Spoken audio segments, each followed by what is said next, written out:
ઘરની પડે હાકલો ટંકે ત્રણ ત્રણ વાર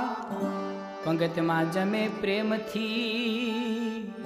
એ તો ખાય અમીના ઓડકા